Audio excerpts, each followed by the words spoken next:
All right, good afternoon. The June 10th, 2026 meeting of the Housing, Arts, and Civil Rights Committee will come to order. It is 2:05 p.m. I'm Deon Foster, Chair of the Housing, Arts, and Civil Rights Committee. Will the clerk please call the roll? Council President Hollingsworth, Present. Councilmember Rink, Present.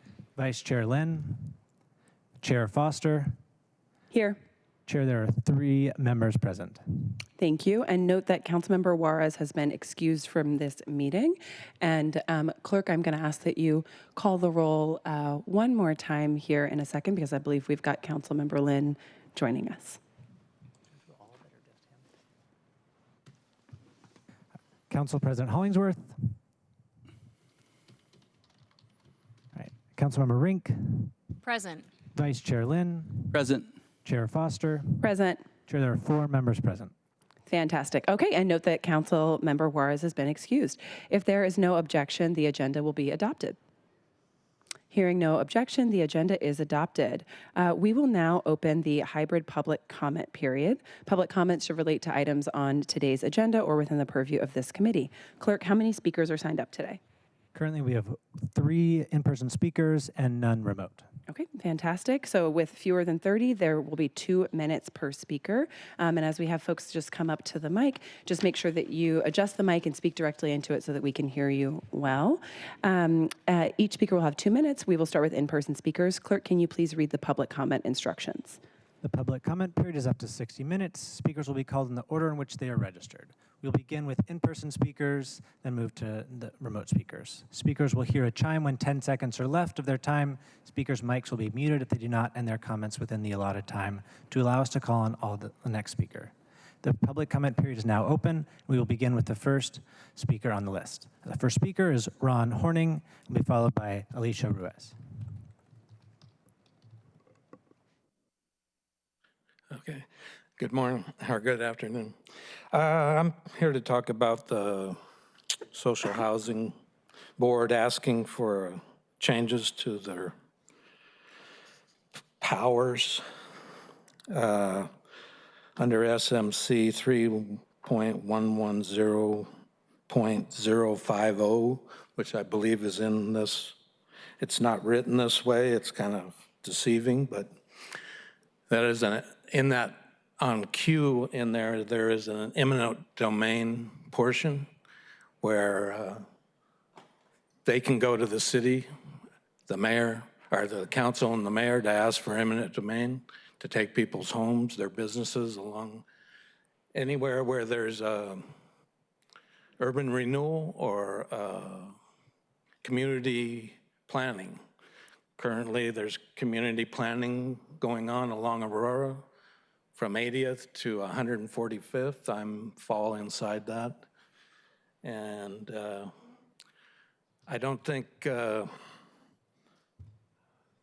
eminent domain should be part of their preview. It's a way bigger issue than their social housing should be. I'm asking the committee not to forward this. That until that's taken out of it, and it should be gone through land use. So it's a bigger issue than, and for this current committee, I guess. So the council's here. They can explain how it would work, but I think it's something hanging over all property owners, all homeowners. It'll be hanging over their heads for as long as they own property in Seattle. So I think it's a way bigger issue and should not be forwarded. Thanks. All right, our next speaker is Alicia, followed by Marta. Hello. Good afternoon, Chair Foster and members of the committee. My name is Alicia Ruiz, Advocacy and Policy Manager for Habitat for Humanity, Seattle, King, and Kittitas counties. I'm here today to express Habitat's strong support for the updates to the Housing Levy Administrative and Financial Plan, and we urge your swift support of CB 120804. Our team is often asked where we build the most and why. The answer is clear. It's the city of Seattle. Thanks to the Office of Housing and the funding structures you have built here. The Affordable housing tripod of MHA Jumpstart and the Seattle Housing Levy is the formula that allows Habitat so many others to build within our city limits. That's why roughly 2/3 of our pipeline, serving over 1,000 people, is here in Seattle. The increase in per unit funding caps is particularly meaningful to us, and Habitat uses these funds as a subsidy layered with other financing, and when that subsidy goes further, it expands who we can reach. It means we can serve not just the bus driver, but the home health aide riding that bus to work, the people who make this city run, but have been just out of reach of homeownership. We also want to note, while this is not a budget committee, that higher per unit subsidies only go so far. To reach more families, we need more funding alongside those higher subsidy levels, and we hope that commitment carries forward through the budget process. We appreciate the dedication of city staff and leadership and urge the committee to pass this plan swiftly. We look forward to continuing to work in Seattle and with the Office of Housing to deliver on Habitat's vision, which is a world where everyone has a safe, decent, and affordable place to call home. Thank you. All right, and our final speaker is Marta.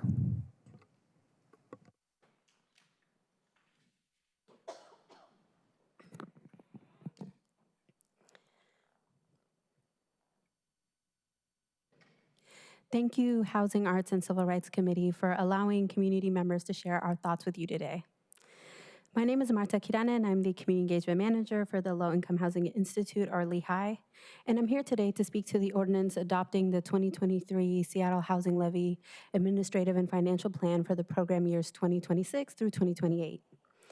We understand the Office of Housing has dedicated many staff hours to develop the proposed policy changes, but LEHI would like to call to the committee's attention some points of concern. The primary concern is that rent assistance, stabilization funds, and urgent operating funds are not being covered in the current changes proposed by the levy. Affordable housing providers in Seattle are in crisis, and this is reflected in the fact that long-standing affordable housing nonprofits have or are considering selling parts of their affordable housing portfolios in an effort to stave off the impacts of deep rent loss and market shifts. These resources are needed to lift up the nonprofits supported by the Office of Housing. Historically, the Office of Housing has hosted 2 public meetings a year to review the Housing Levy Administrative and Financial Plan and gain input from fellow housing providers, community partners, and interested parties. Today, we ask that the Housing Committee direct Office of Housing to host 2 public meetings prior to accepting the proposed changes. From our perspective, there should be noticeable changes to the 2026-2028 A&F plan equal to the level of crisis being experienced by affordable housing providers across the city. We believe protecting the current stock of affordable housing needs to be prioritized with a deeper urgency before we reach a stage where nonprofits are having to make really dire decisions. Thank you. There are no additional registered speakers. Thank you. We will now move on to our first item of business. Will the clerk please read item 1 into the record? Agenda item 1, CB 121218, an ordinance relating to housing for low-income households, adopting the 2023 Seattle Housing Levy Administrative and Financial Plan for program years 2026 to 2028. Adopting housing funding policies for program years 2026 to 2028 for the 2023 Seattle Housing Levy and other fund sources. Authorizing actions by the Director of Housing regarding past and future housing loans and contracts, and ratifying and confirming certain prior acts. For briefing and discussion. Thank you so much. We are welcoming up to the table Kelly Larson and Nathan Antonio with the Seattle Office of Housing. And before I invite you to introduce yourselves and let us know if you need any tech support as you're getting settled over there. Before I invite you to introduce yourselves, I'll just share briefly. Today we are hearing from the Office of Housing on potential updates to the housing funding policies and administrative financial plan.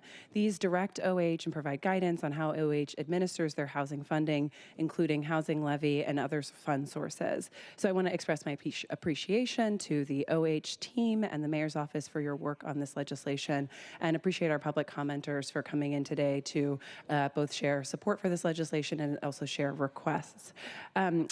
I'll give a little bit of context. As we've discussed in this committee, we know that the rising cost of housing continues to push more families out of our city, forcing people to commute in for their jobs and making it harder for employers to hire workers.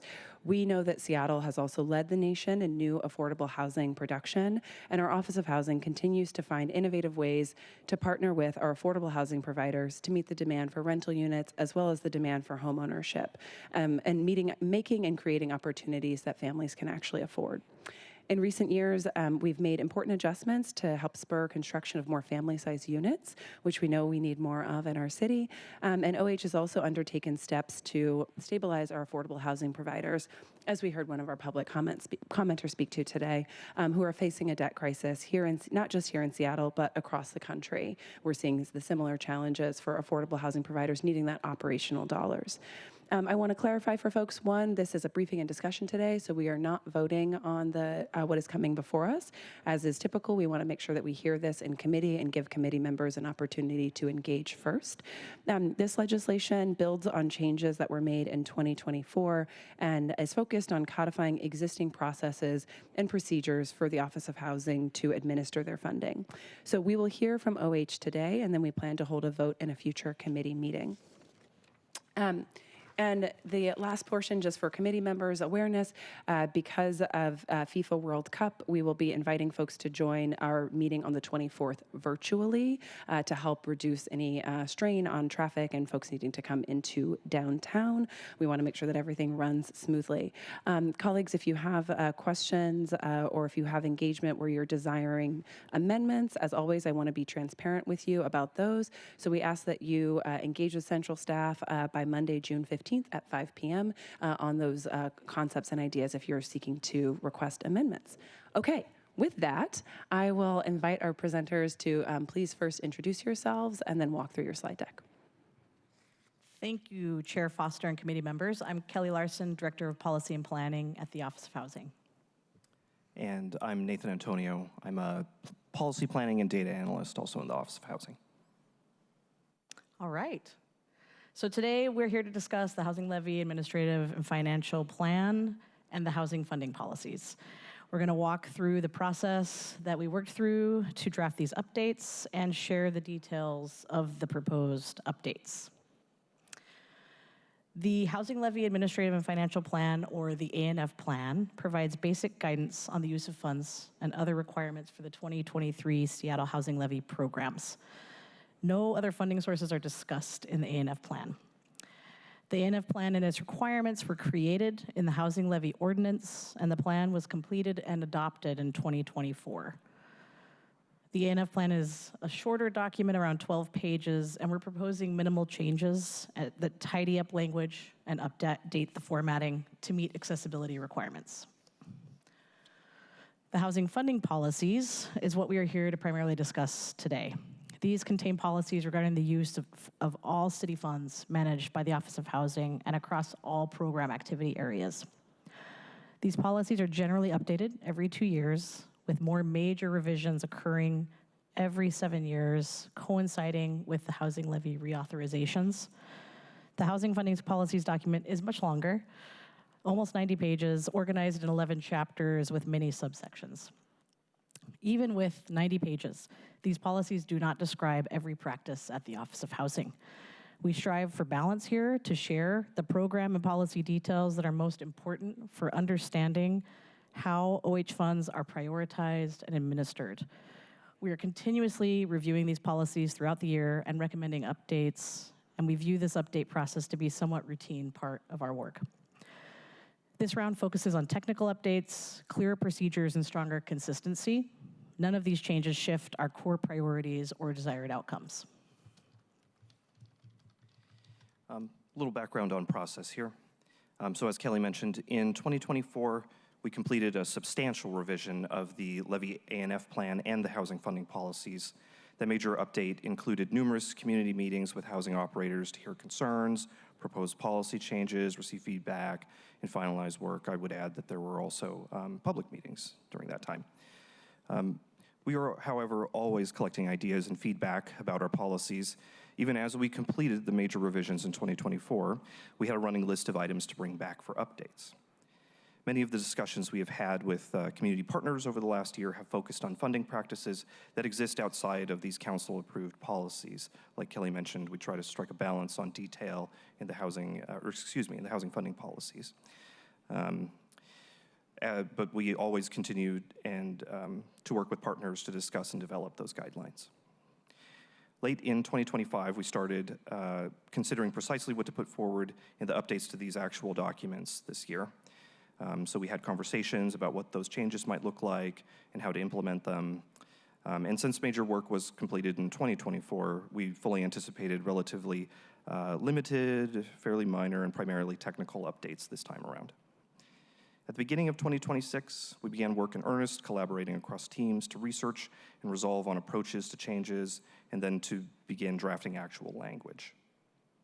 In March and April, we completed a first draft and socialized those changes with the Housing Levy Oversight Committee, soliciting and integrating their feedback.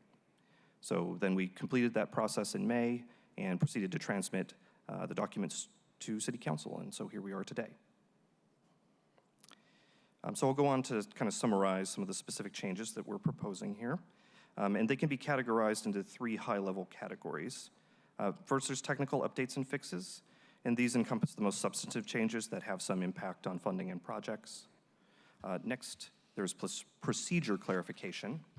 This category generally covers policy updates that are catching up to current practice. And then finally, there are other minor edits and cleanup, which covers a lot of language changes and things that bring us into compliance with accessibility standards. OH is working on policy updates all year round, as I mentioned. We're always collecting ideas from staff and partners and looking at how to line up practice with policy, identifying outdated policies, recommending changes, and working towards broader community engagement whenever warranted. I'll go into some detail now on specific changes that we're proposing by category. Yes, and so first there's technical updates and fixes, which, as I mentioned, is the most substantive category of changes that we're looking at here.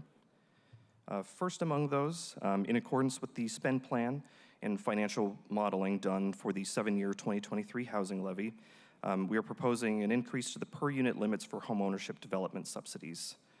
So this is the kind of funding that OH awards to organizations like Habitat for Humanity and Homestead Community Land Trust to build new, permanently affordable for-sale homes.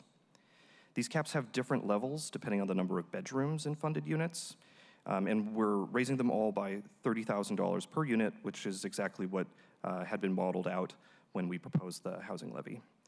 Increases to these per unit funding limits are planned for every 2 years.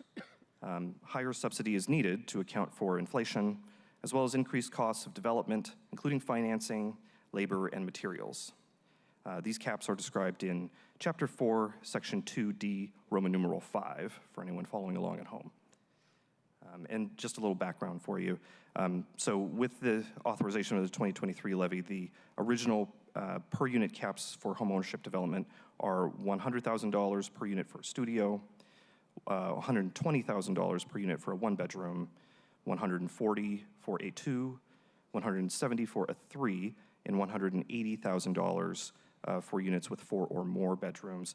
And again, those were the original levels, and we're proposing, in alignment with the spend plan, to raise them by $30,000 each. Moving on, we are also clarifying the language describing housing levy operating maintenance and services, or OMS, subsidies, and the per unit caps that are applied from the levy fund source. This is in Chapter 3, Section 1C. The language previously made it sound as if the per unit caps were set and did not increase or were pegged to the first year of project operations.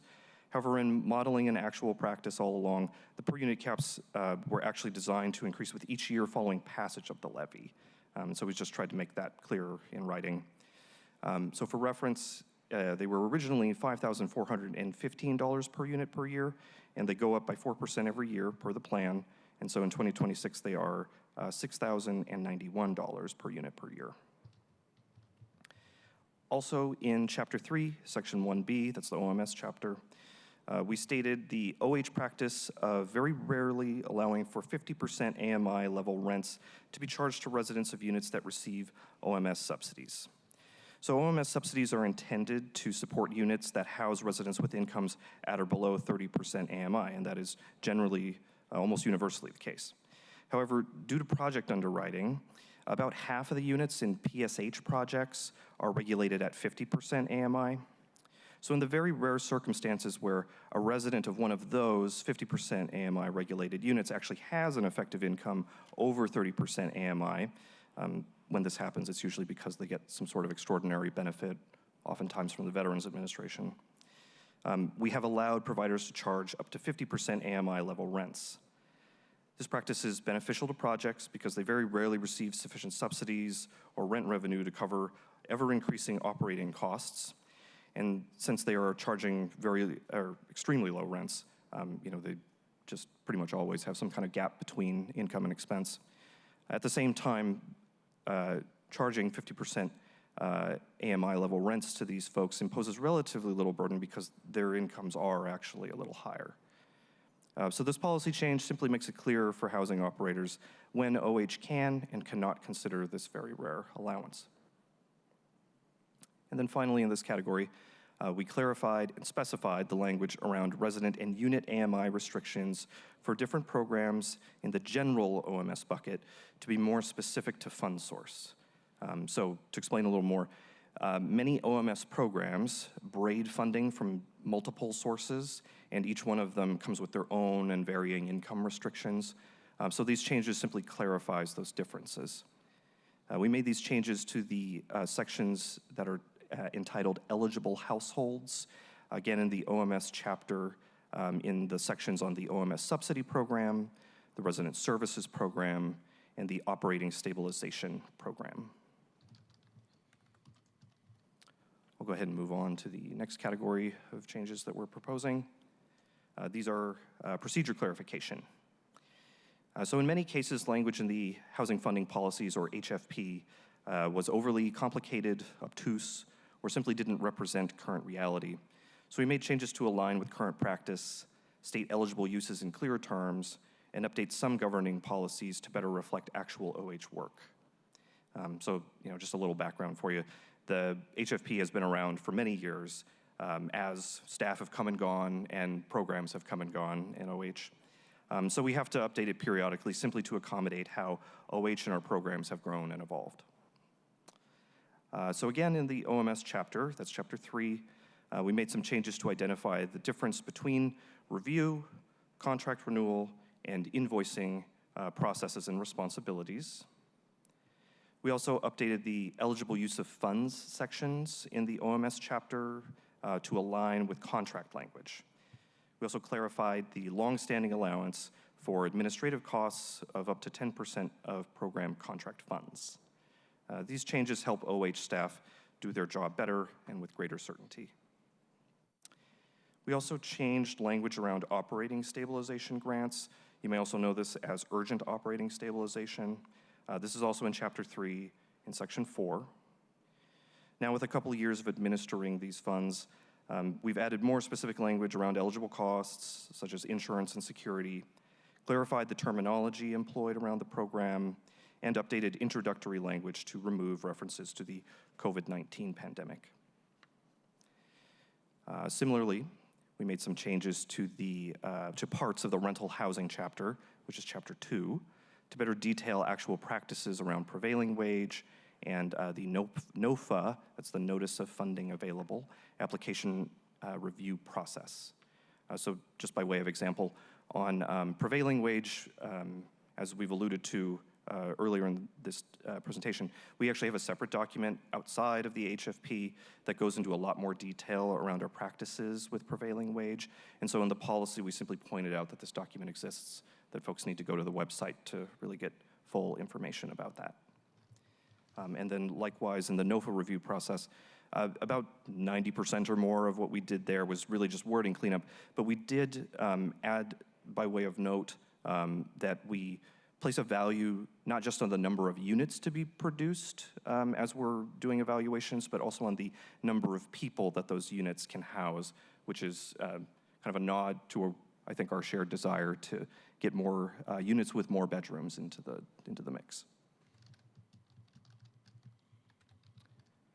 All right, and I'll move on to the last category of changes here. This is minor edits and cleanup. So this last category, just as the name implies, represents many minor edits made throughout the HFP, primarily cleaning up language, but also specifying and aligning language and generally modernizing the document. We also made terminology changes in the OMS chapter, again, that's chapter 3, to make it clear which specific programs are being referred to. To explain a little more, we operate multiple programs under the umbrella of OMS, and it's easy to get them mixed up. When we, back in the day, the only OMS program was the OMS subsidy program. That's an operating subsidy program. But now we have 3 other programs that we bucket under that general OMS category. So we just tweaked some of the words, particularly on the OMS subsidy program, just to make that really clear. And that's especially good because that's the terminology we have been using in the ANF plan the whole time. So we're just making everything line up. The HFP also contains a definition section. That's the very end of the document, I believe, chapter 11. That includes a definition for median income. Over time, that definition, which also means AMI, had come to differ from the definition that is in the land use code. So we simply pulled the definition from the land use code into the policies, again, just making sure we're consistent everywhere we're talking about that. And then there were also some references to policies and procedures that were either out of place or obsolete that we took out. A good example there, in the rental housing chapter, that's chapter 2, there was a subsection that stated that borrowers could use properties that we have invested in as security for other financing for affordable housing development as long as they receive written approval from OH. So we removed that subsection. In talking with colleagues, no one could recall an instance where we actually did that, nor could anyone think of a situation where we would necessarily want to because of the risk it would present. And then we also made a whole raft of changes throughout the HFP to meet new accessibility requirements for publicly facing documents. These changes were really quite extensive. So every footnote, every use of columns, every embedded table had to be removed and replaced somehow. Also the section headings, something that simple needed a lot of work just so that they would work correctly with screen readers. And then finally, there's just a lot of simple grammatical stuff, misplaced commas and things like that throughout the document that we had to clean up. Every time we make changes, we make some more little mistakes like that, and so we're always just going through and cleaning them up. That concludes what we've prepared in the slides here. Again, most of these changes are relatively minor, but as we mentioned, we're always continuing to collect and track other potential updates, many of which are almost certainly going to be greater in scope and require more extensive work and engagement. So we're already looking forward to returning in 2028 with more for you. So thank you again very much for the opportunity to present and for your consideration. We're happy to discuss and answer questions. Thank you so much. I really appreciate that. And I will, as always, turn to my colleagues to see what questions they may have for our presenters today. And as I wait for people's hands to get raised, also, I'll just express my appreciation for the work that you all did, for some of the technical changes, as well as the clarifications that have been made in this proposed update. Colleagues, do we have questions for our presenters from OH? Councilmember Lynn. Hey, good afternoon. So good to see my old colleagues. Excited to hear about the change from just units to residents. Wondering how some of our other funding partners might also be making that change or not. Like, how do we sort of socialize that throughout the affordable housing industry? And how do we start to, with our housing levy goals, which we're focused on units, at some point do we sort of transition that to people? So. Thank you for that question, Councilmember. We've spoken with King County in the last year, has started to also, I wouldn't say necessarily make a shift, but add this consideration to their calculations around per unit, per bedroom investments, which is a positive development. So looking at how much you are investing and making sure that you're addressing those larger size homes is very, very important. So at least King County is looking at this. This has been part of the conversation with some of the other funders at the state and the Finance Commission as well, because it's impacted some projects where we have unit thresholds. And when we convert single unit studios into family size homes, sometimes that can change the number of units, even though you're going to be serving more folks. So there was a particular project example last year where this came into play, and it became a point of kind of intense conversation, because we really want to be supporting family size housing in these larger developments and making sure that we're not excluding those types of projects unintentionally with thresholds that we set. So these conversations are continuing. We're going to be talking more about this with our partner funders, but we are definitely taking this on in the work that we're doing to make this shift over these years as we head into 2030 for the next housing levy. Thank you. That's great to hear. Anything, and it's not necessarily in these policies per se, but just any sort of overview you can give in terms of the state of where we're at in terms of we're hearing housing providers who are so struggling with operational costs and sort of the tension with just the new production versus preservation and maintenance, and also just keeping our affordable housing providers, making sure that they have robust balance sheets so that they can produce new housing, because we know that lenders and investors, if their balance sheets are not doing great, either the interest rates are going to be higher, or the investors usually won't invest. So anything you can just share in terms of, I know this is an ongoing question, but just any latest and greatest. We will be submitting a statement of legislative intent response at the end of this month that speaks to this to some extent. But we are always striving to balance our investments. And we believe we need new housing. We see how great the need is. We need new housing. And there are extraordinary needs within the existing sector and our investments in the portfolio. We're trying to balance how we administer our funds to address the challenges in multiple ways. It's difficult. Our budget has grown and costs have increased significantly. So the dollars do not spread as far as they used to. And it's challenging to strike the right balance. We do the best that we can to listen to providers. We're looking at data more and more. We are asking for better quality data so that we can better assess the state of our portfolio and make smart decisions with our investments. We have not yet formally announced our 2026 NOFA, but we are signaling that it will have a similar 3-category structure potentially. We don't know for sure yet, but that's sort of been the stated intent for some time, that we would strive for that certainly you're wanting to balance new production investments and preservation investments. Great. Thank you. One last question. And I was raising this question earlier. We had a presentation on our FEP levy investments, Department of Education and Early Learning, and just kind of an ongoing concern I have in terms of our segregation across the city, in terms of outcomes for families, and the potential impacts of concentrated poverty. And so I put it on the radar for Department of Education and Early Learning. I just want to kind of put it on your radar as well, that I think I'll just be interested to understand if there's things that we can do better in terms of our housing investments to be to coordinate with Seattle Public Schools in terms of their sort of long range. And I know we do some of this in terms of their long range in planning, but specifically thinking about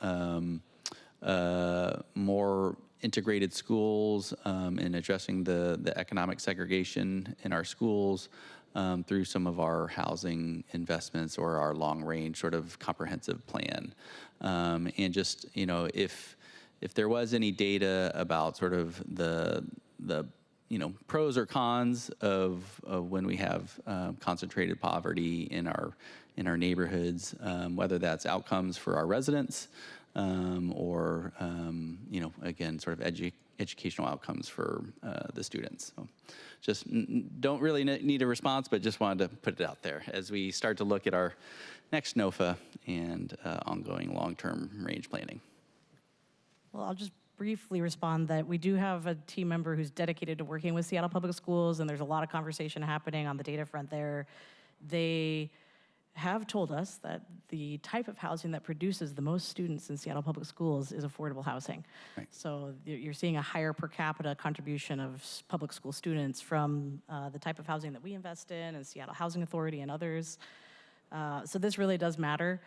We struggle. We're definitely looking at our maps, and we are having a lot of conversations. Nathan is working on this as well, about where we place our investments, where we have a lot of investments. We're striving to see investments in new parts of the city where we do not historically have a lot of investments. We've actually talked about this as well with our partners at Seattle Social Housing. This is important. We don't have any answers yet, but we are working with the University of Washington. We will have more data coming forward on this topic, and we're trying to do a better job with geographic investments as well. Thank you.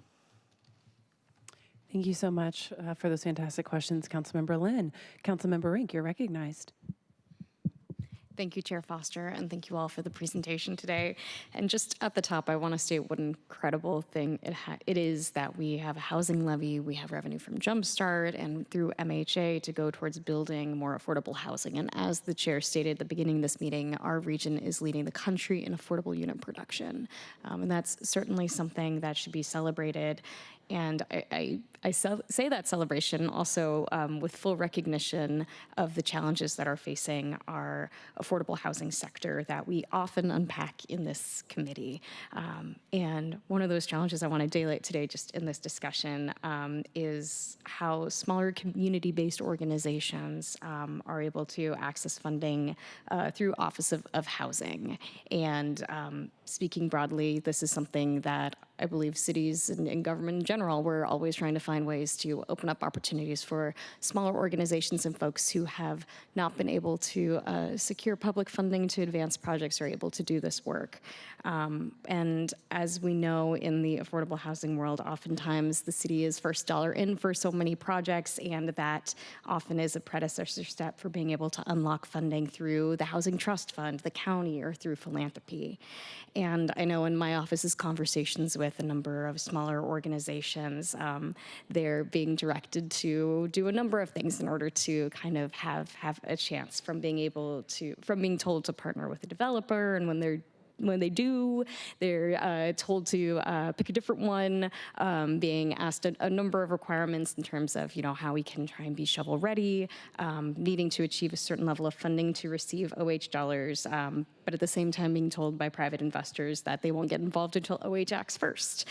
This all is happening and that takes time, and we know in time in this world means costs can rise, property taxes can start to pile up, and the need for affordable housing continues to soar. And I worry about the harm to those organizations too as they are stuck in a project and having to incur costs to spend to keep something alive when that funding could be going towards building that housing. So I uplift that kind of structural systems issue as a point before us because I understand what's before us are some very technical changes. But I do think the topic of housing funding policies does invite us to talk about how our internal policies are getting at some of those more systemic pieces. Because I think we can agree we want projects to move forward. We want to have a system that is really meeting the needs. And so I'm wondering how much the policies before us in a technical way could address or start remedying some of the things I touched on there, and broadly how we might go about addressing some of these more system and structural changes moving beyond just the legislation before us. That was meaty, I know. Thank you for indulging me, Chair. Thank you. Anything you could speak to on that? Thank you. Yes, you bet. It's important to acknowledge that there have been a number of successes on this front, and there have been very successful community-based organizations that have built housing in their communities for the people that they serve, and have now become some of our more standard developers that are coming through and applying for funding. We did launch the Community Self-Determination Fund with the Jumpstart resources that came through, which was intended to allow a separate path for newer community-based organizations to pursue Office of Housing funding by participating in a capacity building technical assistance grant program that would then prepare them to take on a bigger project and be able to compete for Office of Housing funding without a partner. Because our typical policy is that you must have a partnership or you have to have 3 projects to come in for Office of Housing funding.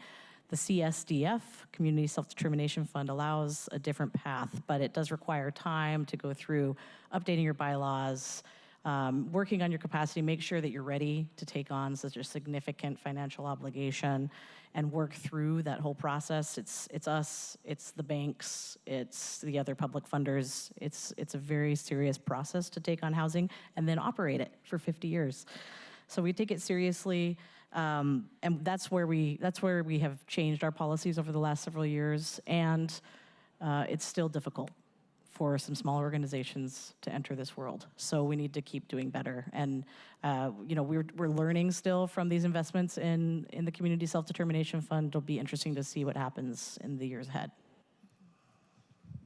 Thank you so much for that response, and that actually dovetails really nicely into just my next questions, which were actually about Community Self-Determination Fund. Just for the purposes of clarification, was OH able to provide the full amount of CSDF-eligible projects in the 2025 NOFO awards? And just as a refresher, what is our 2026 amount?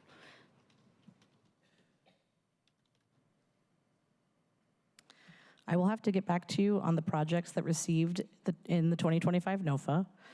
And also Enterprise Community Partners administers the $2 million grant and capacity building fund. So that did occur in 2025. In 2026, I believe CSDF is around 20 million, but we could also get back to you on that. Okay, great. Thank you so much. Thank you, Chair. Thank you, Councilmember Rink. Are there any other questions from committee members? No, okay. I thought I saw Council President's hand for a second. So one final question for me. So thank you so much for the work coming into today, and we'll make sure, and I know you'll follow up with Councilmember Rink on those questions. I know we're focused today on housing funding policies. Excuse me. Can you just talk a little bit more, and I think we started to get into this towards the end of your comments about whether or not housing funding policy sort of governs the maximum allowable amount of operating and maintenance of OMS dollars. If that, and if so, to what extent the HFP governs that? Yes. Nathan may need to help me here. The per unit limits on OMS exist in the housing levy. So I believe those are in the housing levy administrative and financial plan. We do not have formal caps for Jumpstart OMS. Jumpstart OMS is meant to be a gap filler that comes in at the very end when all other fund sources have been competed for, and they're trying to bring every possible thing they can to that project to make it work. So Jumpstart is flexible, and the per unit contributions vary, although in recent years they have become quite high as all other fund sources have become subscribed and are starting to retract. So in recent projects, including DESC Birch Grove, which is opening next week, very exciting, hope to see you there. Jumpstart OMS, administered by the Office of Housing, is covering nearly all of the annual OMS budget there. And so it's a very it's a higher per unit cost than we are accustomed to. I was waiting to see if Nathan needed to jump in, but I think you did it. Thank you so much. I think it's really important and it's helpful because we know, and you talked about other sources retracting, and especially as we're thinking about ensuring stabilization and stabilization for our PSH providers, I think that's helpful context for us to just make sure that we're daylighting because there is significant need there. So thank you so much for that. Okay, we are going to wrap up this portion. Thank you. And again, this was on today for briefing and discussion. We look forward to having you back into committee for follow-up discussion and a vote soon. And with that, we will now move on to item 2. Clerk, will you please read item 2 into the record? Agenda item 2, Resolution 32209, a resolution approving the proposed charter amendments recommended by the Board of the Seattle Social Housing Developer for briefing, discussion, and possible vote. Thank you so much, Clerk. And I'm going to invite up to the table Jen Lebrecht from our Council Central staff. And Jen, before I ask you to introduce yourself, I'll just share a few words. Colleagues, this is the second time that we've had this item in committee, and I'm really excited to be bringing forward a resolution today adopting changes to the charter recommended by the Board of the Seattle Social Housing Developer. We know that the changes that we are considering today are designed to and will help ensure the developer delivers on the promise of permanently affordable housing in Seattle. And we may have already all seen that the social housing developer recently announced their plan to make, and actually has announced their first acquisition of a property with 150 apartment units. And since then, SSHD has received over 10,000 applications to live in the building, with the vast majority of those applicants earning 30% or less than area median income. We know that's really important, particularly because that 30% or less of AMI is a subset of our population that we need more housing for. In particular, anything below 50% and below is just critically important. And I believe this flood of applications really demonstrates both the interest from residents in social housing as well as the dire need for more affordable units in our city. The changes that we're going to consider today stem from needs the social housing developer identified to ensure that they can leverage their existing buildings or the buildings that they are going to be acquiring in the future to the fullest extent. It is a common practice among our affordable housing providers, and it's an important tool as the developer looks to build and acquire new units. We are going to hear from Jen on some of the additional changes that are also designed to ensure that the developer gets off to the strongest start.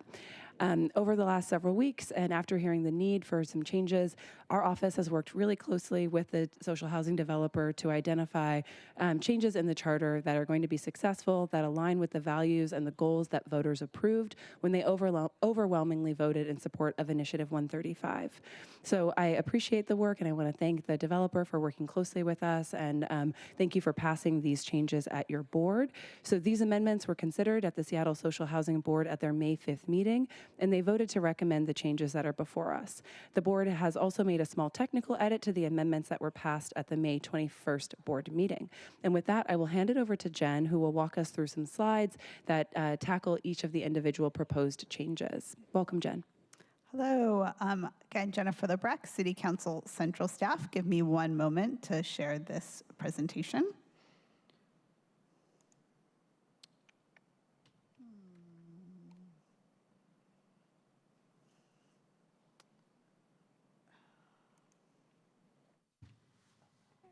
Maybe it's under files. I'm not seeing it under. I think you hit share.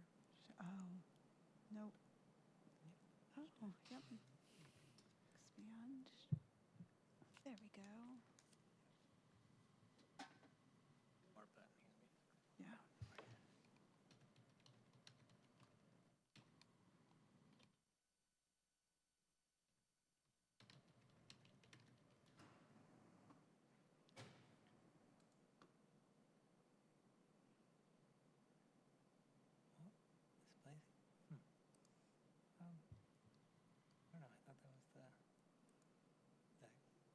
That's a little strange with that. All right, we will proceed as is. Thank you. So I had provided the same presentation previously, so we'll be fairly brief in my comments here, but just a quick reminder before the anticipated vote. So again, this presentation is on Resolution 32209, which contains changes to the Seattle Social Housing Development Charter, Developer Charter. As some background, several years ago, in February of 2023, voters passed Initiative 135, which created the Seattle Social Housing Developer. I-135 contained a charter for the Seattle Social Housing Developer as Exhibit A.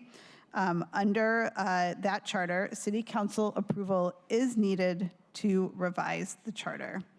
The Social Housing Developer Board voted on both May 5th, and sorry, this has an error in it, well, an omission, on both May 5th and May 21st, 2026, to recommend all of the proposed changes that are found in the attachment to this resolution. And so I will stop there. I'm sorry, I'm realizing I didn't update the slide. So this updated bullet point should at this point say that the Social Housing Developer Board has met twice and voted twice on May 5th and May 21st. And at this point, the proposed charter with the proposed changes that is attached to this resolution matches exactly with the recommendations that were made by the board during those two board meetings. I'm now just going to briefly review what the proposed changes to the Social Housing Development Charter were. One, the changes allow the social housing developer to form a single purpose entity, such as a limited liability company or corporation, which can be used to purchase or develop properties and essentially protect SHHD's assets against other types of setbacks. This is a fairly common practice in real estate. What is key is that the Seattle social housing developer would retain control over housing by owning by both owning and controlling the single purpose entity. It would allow rental rates to be based on more than just the cost of the building operations, which is what the current language would imply. And the Seattle social housing developer wants this in order to allow for cross-subsidization of buildings or to be able to use building revenue to pay back bond debt in the future. It would facilitate that Seattle social housing developer properties could be used as collateral for debt. Under the current language in the charter that was part of I-135, because it requires that SSHD properties be owned into perpetuity by the developer, banks felt that they would not be able to foreclose if needed, and that was prohibiting the social housing developer from being able to access conventional bank financing. So this change would allow them to take on debt, as is typical in real estate. It allows the social housing developer to create a condominium structure. The charter is very clear. The social housing developer will always own and control any housing portion of a building, but they would be allowed to sell a portion, to condoize and then sell a portion of the building that would be used for community or commercial purposes. However, there is also language added that would control the sales price for that condoized commercial portion, essentially in order to ensure that the commercial owner is not generating excessive profit.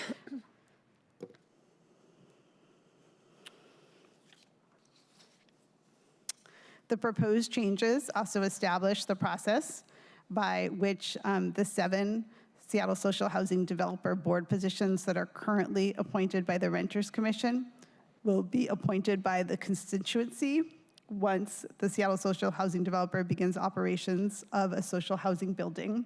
So again, under the charter, currently have 7 positions appointed by the Renters Commission. As buildings become operational, there will be what's called a constituency made up of building residents, and that constituency will be responsible for appointing those 7 positions to the board. This provides a little bit more detail about how that will happen.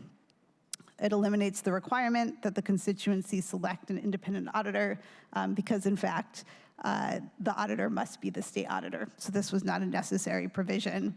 Adds a new section related to definitions, and it makes other changes for the purpose of clarity. So in terms of timeline, this was already discussed at the May 13th committee as an information item. It has now been introduced and referred to this committee, and we are here today for a vote. And I discussed this at our last meeting, but we'll just remind folks that we are doing this because the changes in the proposed charter match exactly with what the board has recommended. It is an option for council to do this via a resolution, which is the vehicle chosen by the sponsor, and because of that, amendments were not possible. I will stop there. Thank you so much, Jen. And let me also just express my appreciation to you for all of the work that you did with our office. I know I thanked the developer earlier, but thank you so much for working with us on these really important changes over the last several months. I really appreciate the excellence that you've brought to this.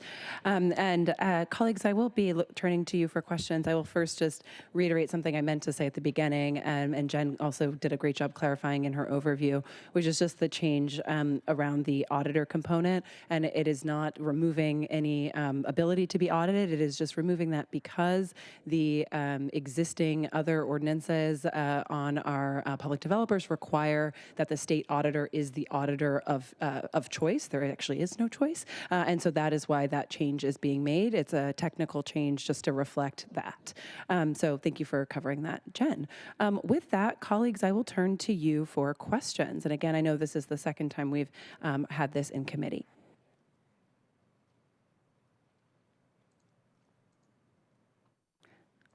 Oh, okay. All right, Councilmember Lynn.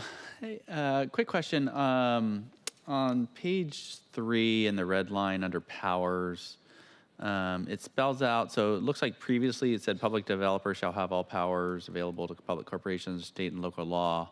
And then it says, now there's some including. My interpretation of that is that all those powers the public developer already had. It's just sort of clarifying, perhaps, for the public what some of those powers are that it already had. Would that be correct? That is also my interpretation, yes. We're Okay. not adding anything new, we're just clarifying existing authority that they already had and that they continue to have it. Thank you so much. And we've heard a public commenter concerned about the power of eminent domain. And I don't think this gives the social housing developer the power of eminent domain, but currently under our municipal code, it talks about they could ask basically the city to transfer some property, and whether it's acquired through purchase or eminent domain. Again, that sort of their ability to ask us to take action, that's a power that they already had. Is that correct? You know, I am not familiar with the specific language around eminent domain, so I don't want to comment on that at this point in time. Got it. Okay. But just under our municipal code, the powers that PDAs have, again, that we think they already have those powers. We're just sort of pointing to the code sections that PDAs exist under our muni code. That is correct, yes. Okay. Thank you. Thank you for that question, Councilmember Lynn. Colleagues, any further questions on this item before we proceed to a vote? Council President Hollingsworth. Hey, thank you there, Chair Foster. Just a quick appreciation for your work on this. I don't have any questions. I know that we heard this in committee, and all the work that you're doing with the social housing developer, and understand, just to clarify, this is a up or down vote. I know I had a meeting with central staff to talk about some other stuff that want to work on and collaborate with your office, but I know that today this is up or down vote. So happy to support this, and thank you for all the work that you did to get us here at this point. So thank you. Thank you so much for that, Council President, and I appreciate that. And just because I've had a question every time I've turned for questions, I'll do one final one, just to see, colleagues, any questions or comments before we proceed to a vote. Okay, fantastic. And I'll just make one final comment as the sponsor of this resolution and say I'm really excited about these changes. I think this is an opportunity, again, for us to ensure that we are setting up our social housing developer for success with these technical changes, as well as with the spirit of collaboration that we approached this work with. So I'm really excited about this. I'm excited about the opportunities for condoization and what that means for the developer's ability to create fantastic public spaces or have ground floor commercials, or the opportunities that that opens up. I think that's aligned with what we are moving towards across our city as we think about the need for affordability to coexist with livability. So really thrilled to be bringing these forward. And with that, I will be moving this forward for a vote today. So I move that the committee recommend adoption of Resolution 32209. Is there a second? Second. All right, it is moved and seconded to recommend adoption of the resolution. Are there any further comments? I do know I've asked 3 times. All right. Will the clerk please call the roll on the recommendation to adopt Resolution 32209? Council President Hollingsworth, Yes. Councilmember Rink, Yes. Vice Chair Lynn, Yes. Chair Foster, Yes. Chair, there are 4 votes in favor and none opposed. Fantastic. The motion carries, and the committee recommendation that the resolution be adopted will be sent to the June 16th, 2026 City Council meeting. Is there any further business to come before the committee today? All right. This concludes the June 10th, 2026 meeting of the Housing, Arts, and Civil Rights Committee. Our next scheduled meeting is June 24th. Again, a reminder that we will be virtual for that meeting. Thank you so much. Thank you for attending. It is 3:04 p.m. and we are adjourned. Thank you. Thank you, Chair. Thank you. Thank you, Chair.